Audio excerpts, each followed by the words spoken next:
For those returning for the second installment of the Eidolons of the Appalachian Mountains, welcome back to the Vortex, where myth and reality become one.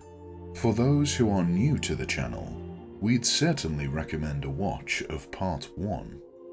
An intel foray into the mysterious beings that inhabit one of the oldest, most haunting landscapes in the world is an extensive subject to delve into.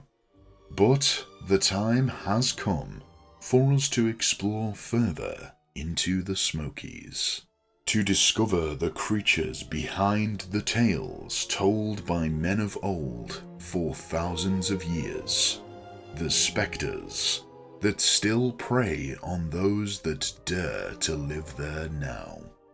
Let us begin with one of the world's most legendary monsters, the Wendigo, a gaunt, skeletal figure trapped in a perpetual state of decay. Its rotting flesh releases a stench so foul it can be sensed long before the creature is seen. Once human, now twisted into a beast of insatiable hunger and gluttony, condemned to this half-life because it consumed the flesh of men, able to mimic human voices, often calling out your name.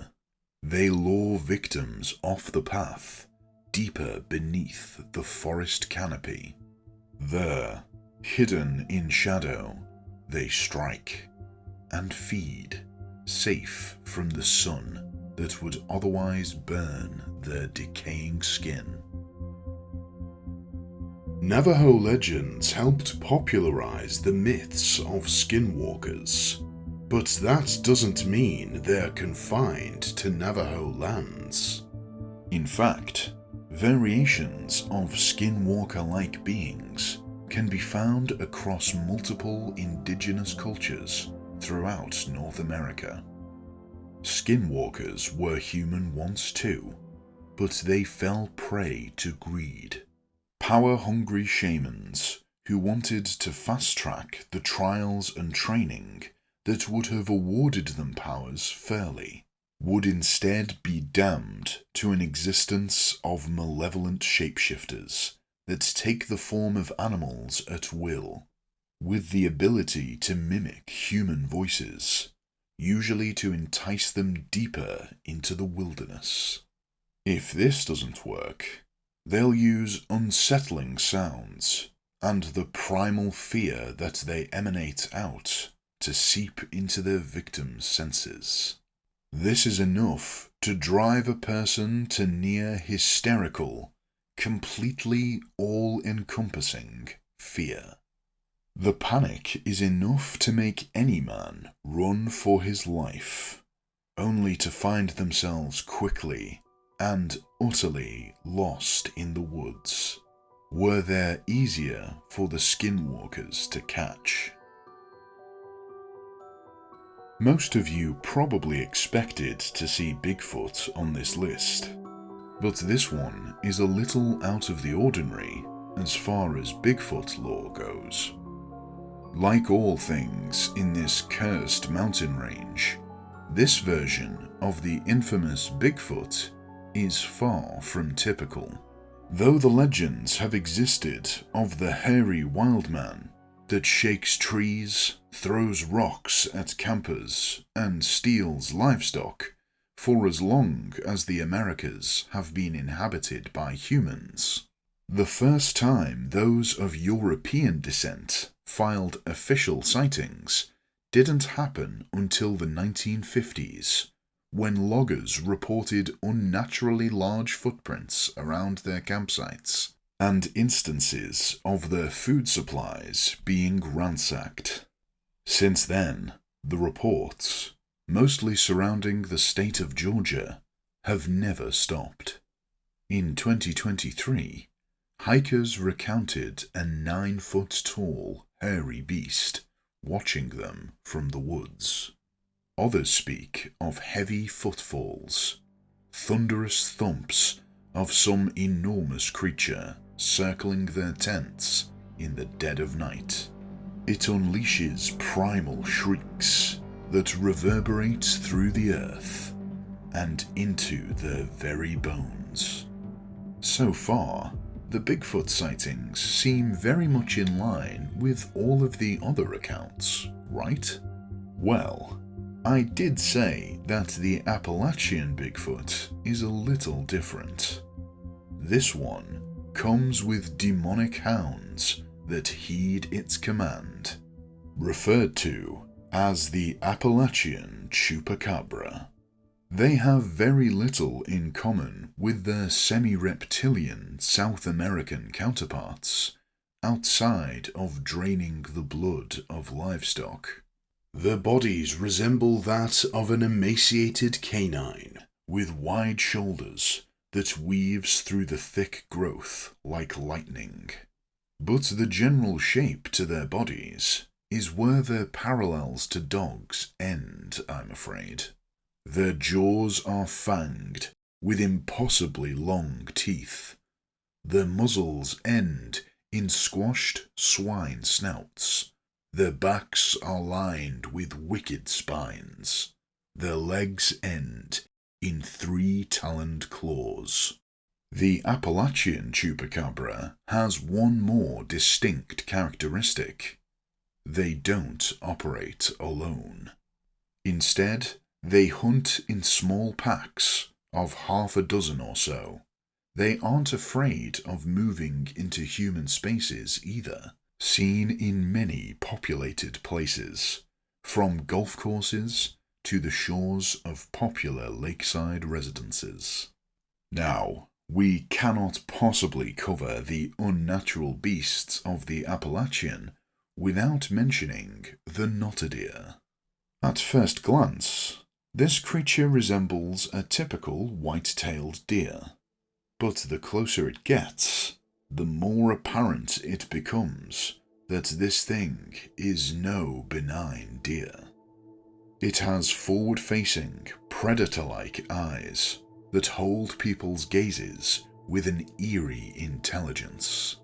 It has disjointed, oddly formed limbs that give it a jerky, ungainly gait. These traits make it distinctly not a deer, hence the name. And if you were so unlucky that it holds your gaze for a long enough time, its disjointed limbs will disengage, and it'll stand upright on its 2 hind legs. Some argue that the strange sightings may stem from encounters with deer suffering from chronic wasting disease, which causes neurological symptoms and physical deformities. But that doesn't explain why it would walk on 2 legs, showing absolutely no fear toward the humans it encounters. No matter how rabid it is, no deer walks on 2 legs and makes a point of locking eyes with humans for long periods of time. Some believe it's a skinwalker, but others insist the Notadeer is something entirely different. An entity not born of shape-shifting magic, but something far older, maybe even far more alien. Next, we have the Whitethang. And yes, it's pronounced thang, with that telltale twang that all the Appalachian old-timers seem to have. The Whitethang is not another variant of the Bigfoot, despite its resemblance to its larger, more aggressive counterpart. As the name might imply, it is covered in stark white fur, unnaturally white and clean for a thing that lives in the wilderness. It does not growl or howl or bark. Instead, it unleashes a piercing, otherworldly shriek that makes the blood run cold, bringing with its sound a fear so deep, so primal, that those who hear it are frozen by the terror that echoes into their very souls.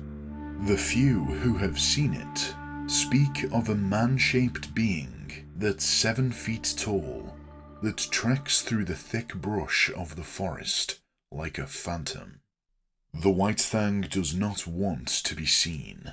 It does not seek to interact with humans, and because of its elusive nature, it resides in the deepest, most secluded caves and crevices of these ancient and mysterious mountains. So, in 1962, a journalist reported a very strange sighting in Grafton, West Virginia. He came upon an 8-foot-tall humanoid creature with grey, featureless skin that resembled the skin of a seal. The beast was incredibly muscular, with shoulders hulking so wide and large that it obscured the head that rested between them, making it look like it was headless at first glance. In the week preceding the sighting, no less than 20 other people came forward with eerily similar accounts, more often than not containing details that were identical to one another, even though some details were intentionally not printed in the paper in order to separate false reports from real ones. The Grafton Monster, as it became known, disappeared as suddenly as it showed up, and no other sightings have been reported since that week in 1962. What it was, where it went, or why it was there will remain a mystery embedded in the greater Appalachian lore forever. The Snallygaster might sound like a rather silly moniker, even a Roald Dahl creation for those familiar with his work, but the origins of the name came from the early German settlers who named this creature the Snallygaster, which translates to swift or speedy ghost. It's a strange mixture of several creatures. From afar, it appears to be a gigantic bird, but upon closer inspection, it becomes clear that it is nothing of the sort. Its skin is reptilian, its beak lined with predatory fangs, and some sightings report that it had retractable, tentacle appendages that it used to grab up livestock if a sheep managed to dodge its wicked, taloned feet. But it didn't consume the flesh of its reapings. Instead, it only drained the blood, leaving scores of lifeless carcasses in its wake. To ward off the Snallygaster, locals painted 7-pointed stars on their barns, a practice that can still be spotted in some areas to this day. It stands as a quiet tribute to the very real and deeply rooted weight of Appalachian mystery and lore.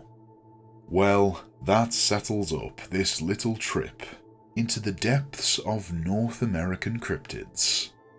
Yet we've only really begun to uncover the eerie and mysterious spirits of Appalachian folklore that blends reality with horror. To rest a little easier tonight, why not subscribe?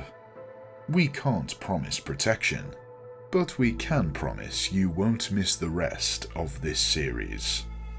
There are many more tales that will remind you not to wander too far into the wilderness, where you're never truly alone. Thanks for watching. See you next time.